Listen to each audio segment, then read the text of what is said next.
Hey everybody, welcome to this week's DG Teaching Moment. Going off of last week, right? Bradley introduced what we would be doing in this little 2-week DG series.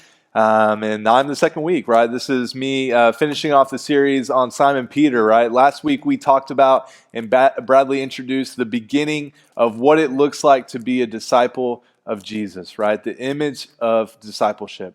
And Jesus talks to Simon Peter saying, hey, I'm going to make you a fisher of men. And we talked about last week what exactly that looked like and just what that example meant for us and what it looks like to be a disciple of Christ. And so I hope that conversation was awesome. And so we're building up on your conversation last week and looking at the very end of Simon Peter's discipleship training with Jesus, if you will.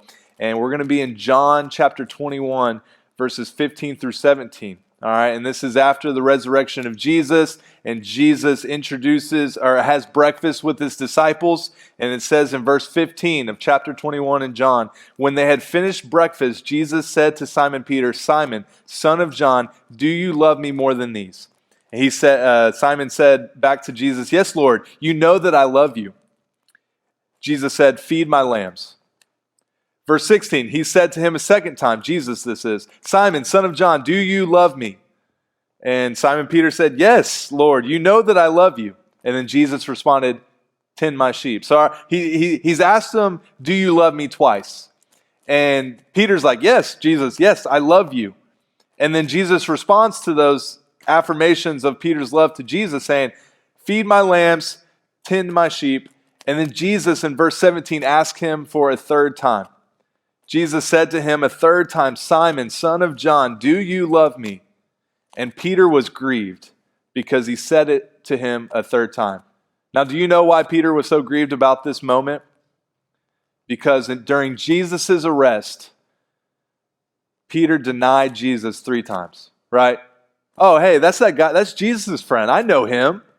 And out of fear of being arrested himself, out of fear of losing his life, Peter rejected Jesus, saying, oh, I don't know who that is. And he rejected him 3 times. Now we see this beautiful moment after the death of Jesus, after the resurrection. Jesus comes back to his disciples with one final last teaching moment for them. And he gives Peter this time to renew his love, right? This grace, if you will, that Jesus offers to everyone. But this beautiful moment with Peter himself say, hey, I'm going to ask you if you love me 3 times. To be able to make up for that time that you denied me 3 times, right?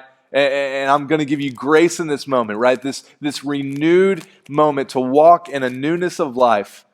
And Peter says, yes, Lord, you know everything. You know that I love you. And then Jesus responds a third time saying, feed my sheep, all right? Now, it's good to have the context of Peter and his life story and what it looked like for him to be a disciple of Jesus. But what we're going to focus on this week is those 3 responses to Jesus when he asked Peter, do you love me? And Peter says yes. He says, feed my lambs, tend my sheep, and feed my sheep.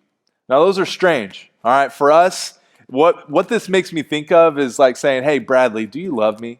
And Bradley being like, oh yeah, Tim, you're my best friend, man. And I'd be like, all right, cool. Can you feed my dog?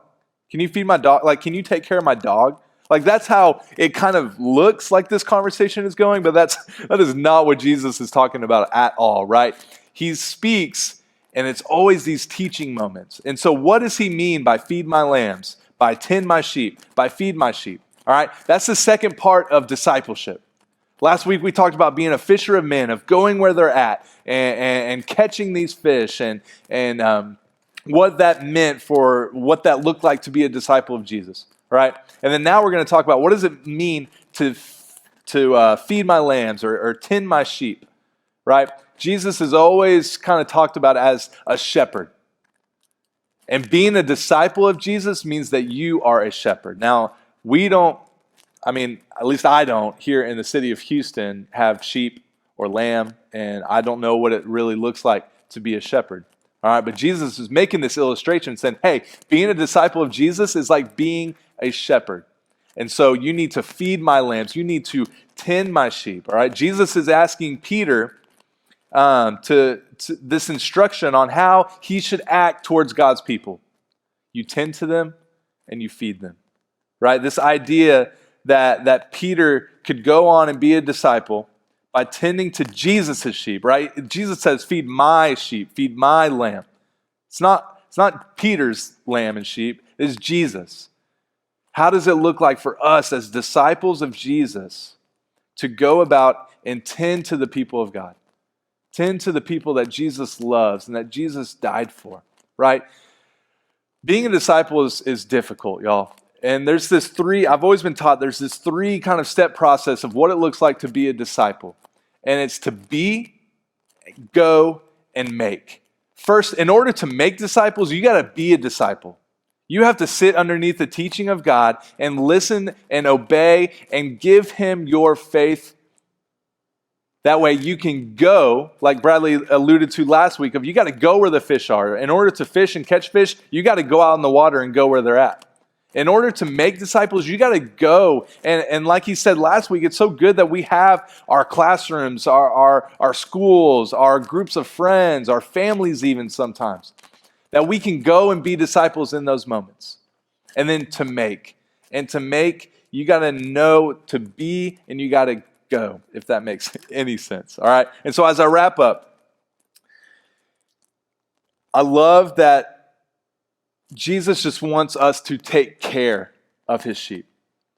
And they need to be attended to. And if you know anything about the shepherd's relationship with the sheep, they lead them, they guide them, they take care of them, they help them survive. All right? And so what does that look like for you to be a disciple of Jesus, to tend to other people's sheep? But first, you got to understand that you have to be a disciple in order to go and make disciples. All right? So when sheep would go off astray, the shepherd would go and gather them and lead them in the right direction. If there was multiple shepherds with their sheep in an open field together, you had to know who your sheep were. And you had to differentiate those sheep versus the other shepherd's sheep.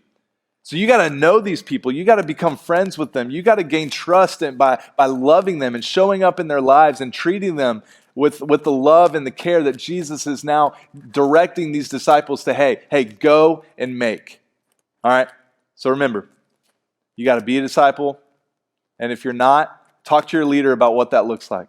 If you haven't put your faith in Jesus, talk to your leader about what that looks like. And then once you do, man, Jesus' instruction is clear. It's to go and it's to make. So, hey, we're praying for your conversations tonight, Wednesday night, this week for DG Week 2 of the Image of Discipleship. We love y'all. See y'all soon.